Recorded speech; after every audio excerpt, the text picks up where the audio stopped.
see trees of green, red roses too. I see them bloom for me and you. And I think to myself, what a wonderful world.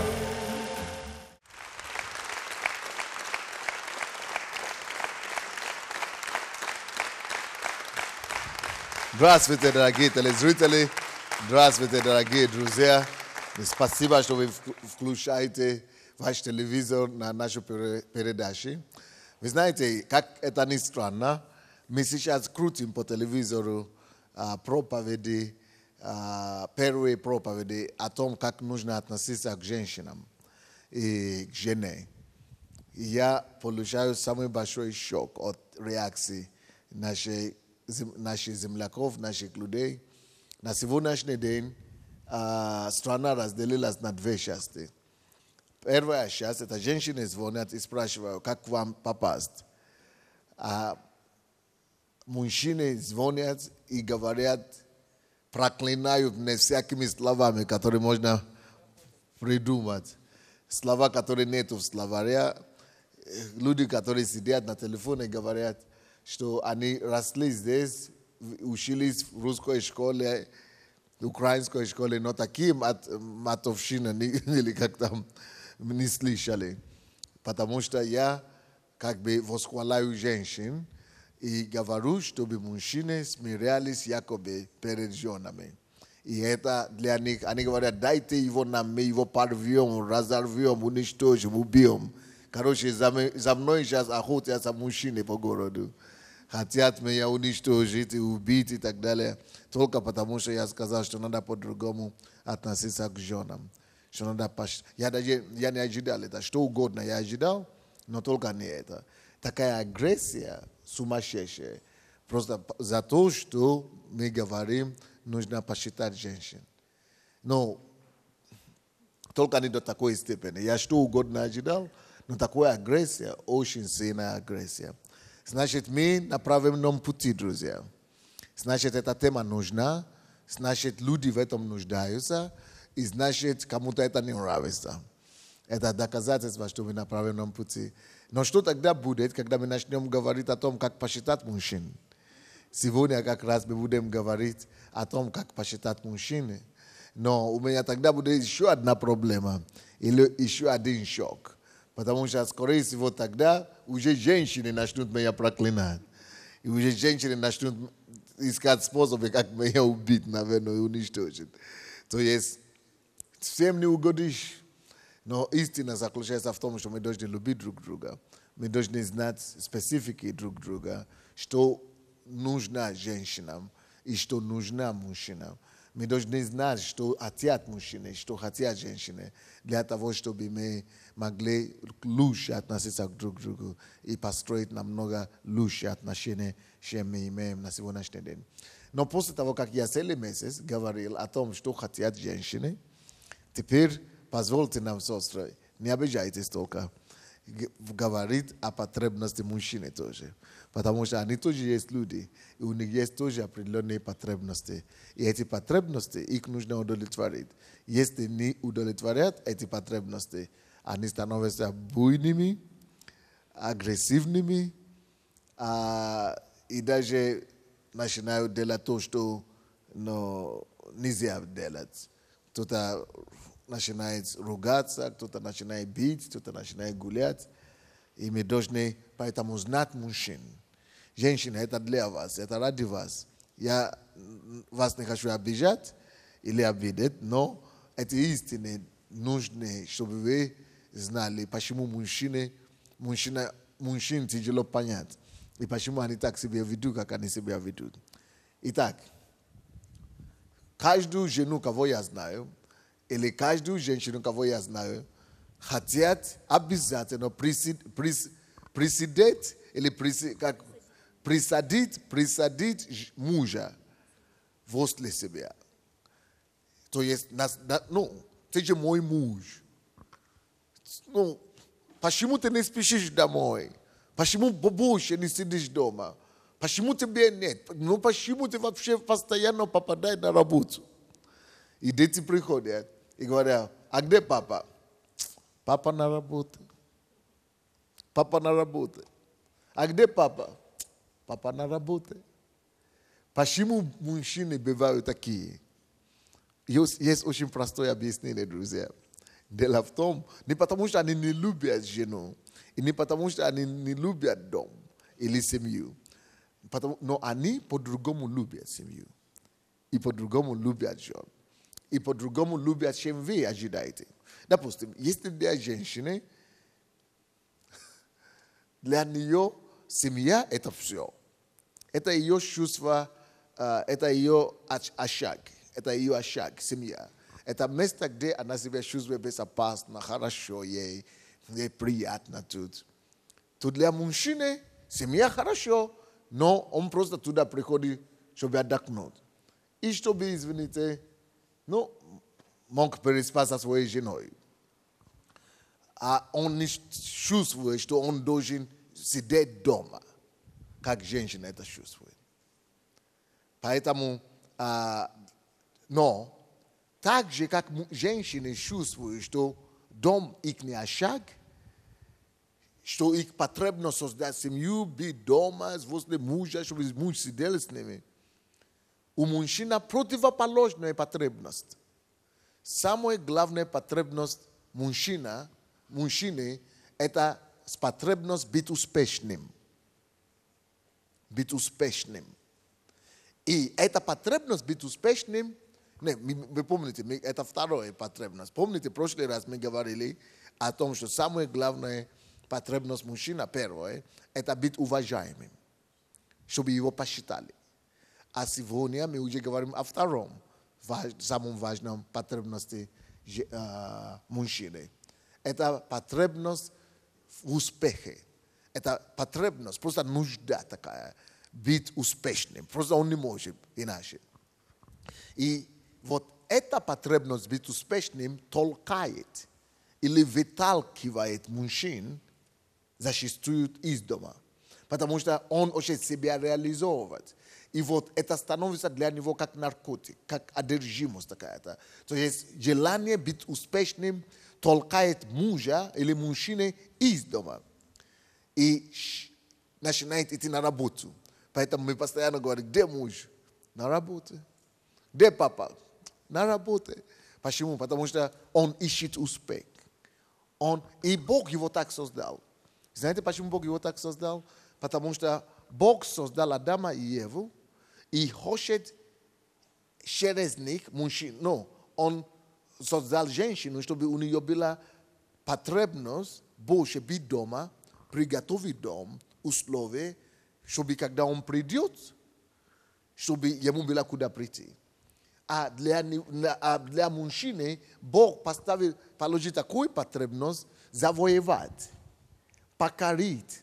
И это Божья заповедь, чтобы покорить землю. Поэтому Бог сделал мужчинам сильными, чтобы они Божье творение покорили.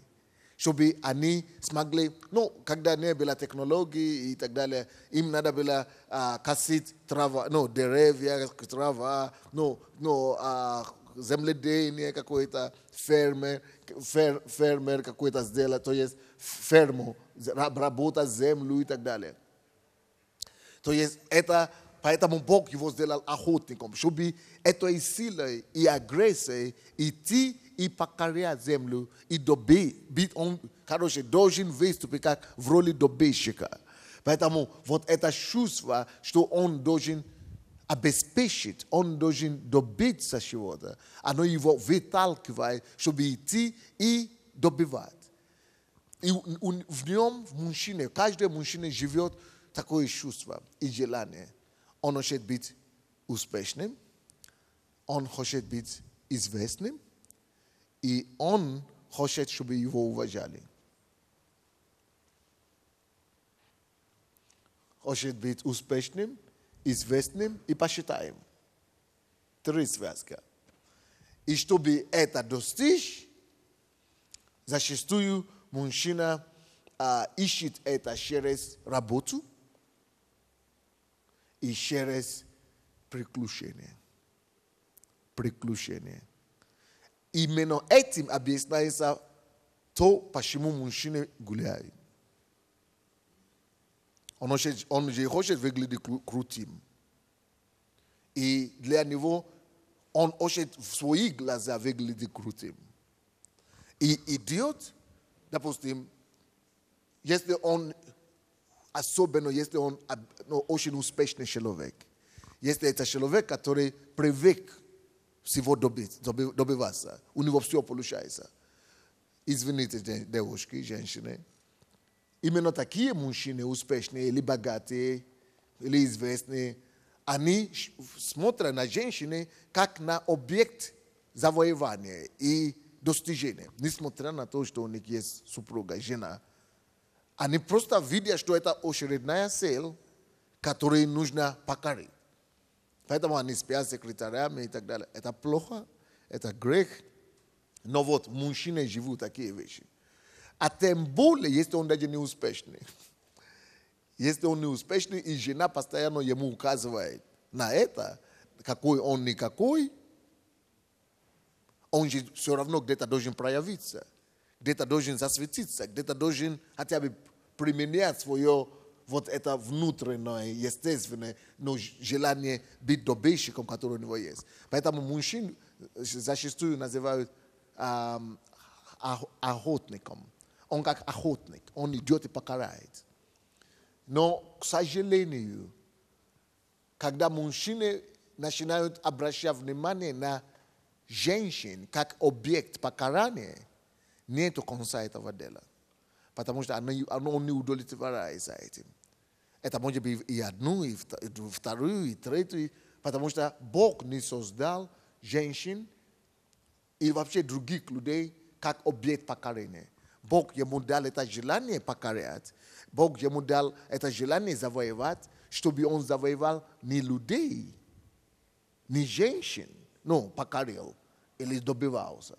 А Бог дал ему это желание прежде всего, чтобы он добивался ресурсы земли, Божье творение, чтобы он добивался питания, обеспечения для семьи и так далее. То есть Бог ему дал это желание, чтобы покорить не человека покорить, а покорить творение, покорить науку, допустим, покорить сферу образования, покорить труд, работу.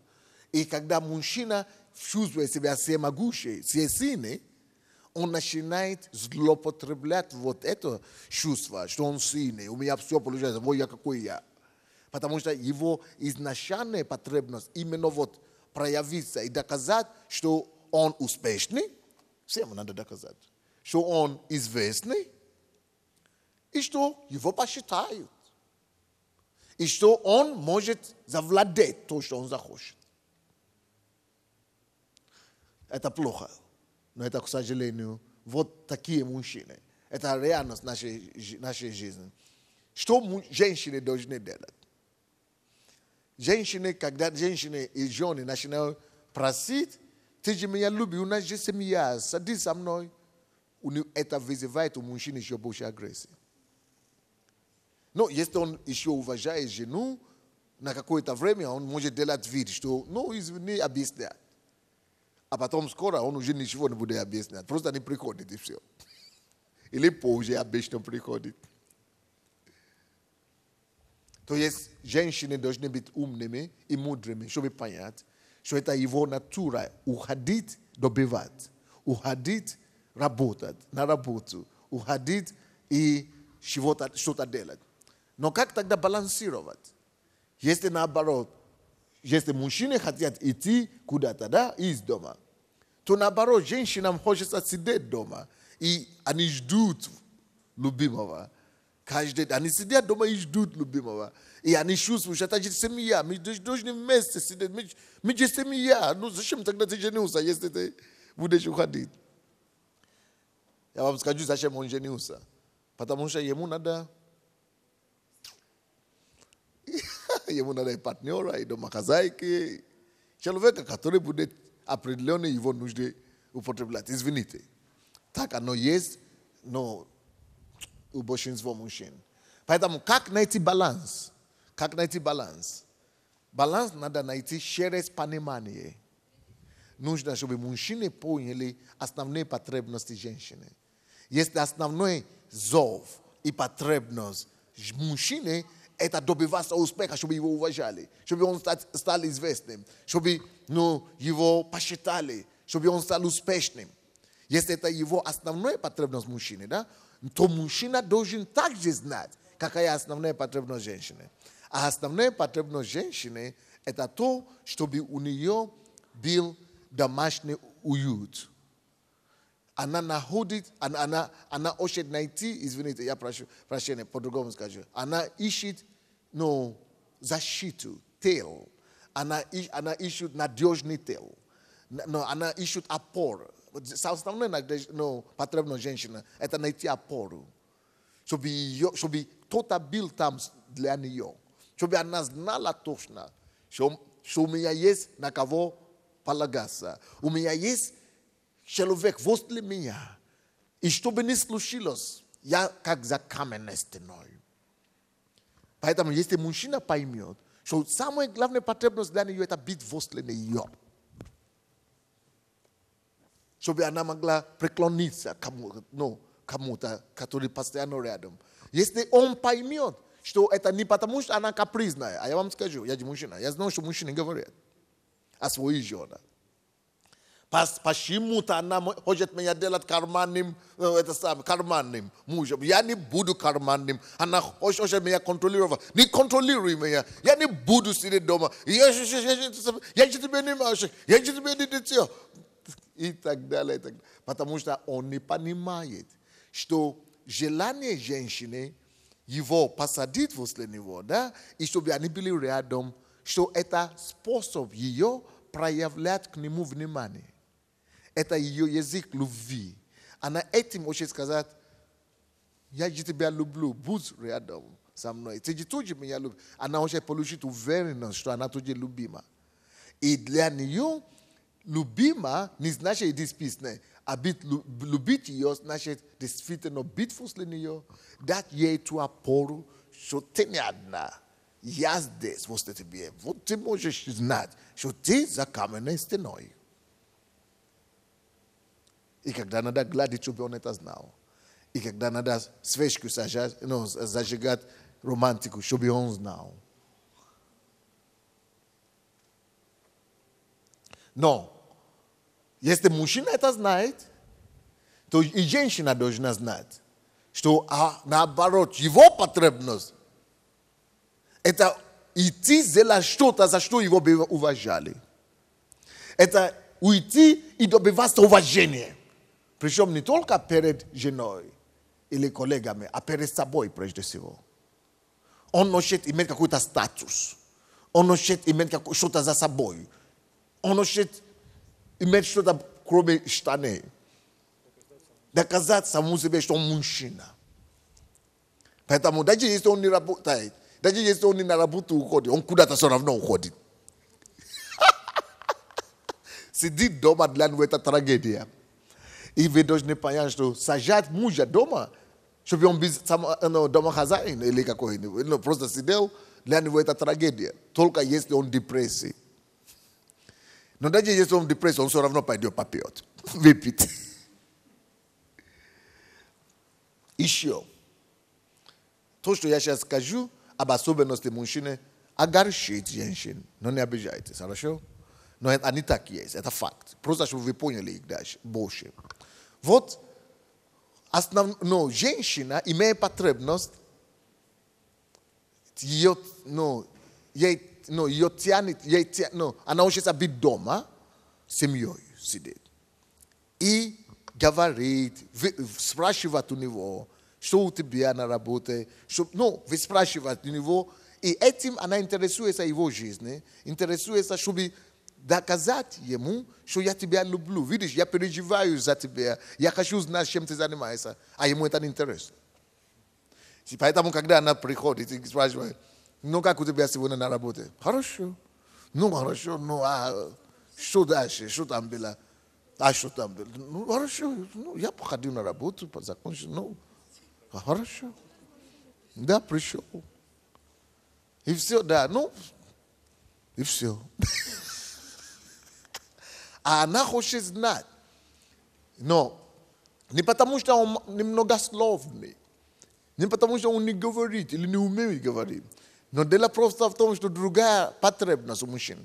Если у женщины потребность – это быть дома возле мужа, выспрашивать, как дела и что происходит, то наоборот, у мужчины потребность не сидит с женой и разговаривать. У него другая потребность. Неприятно, но скажу. Нет. Потребность просто уходить к друзьям. Вот. Из кругу друзей он будет так говорить. Он станет такой героем. Он чувствует больше себя расслабленным и раскрепощенным и осмеленным именно в кругу друзей. К сожалению, компанию. И поэтому зачастую так бывает, что жена выходит замуж и спрашивает, вроде бы мы женаты, на кого ты женился, на меня или на друзей?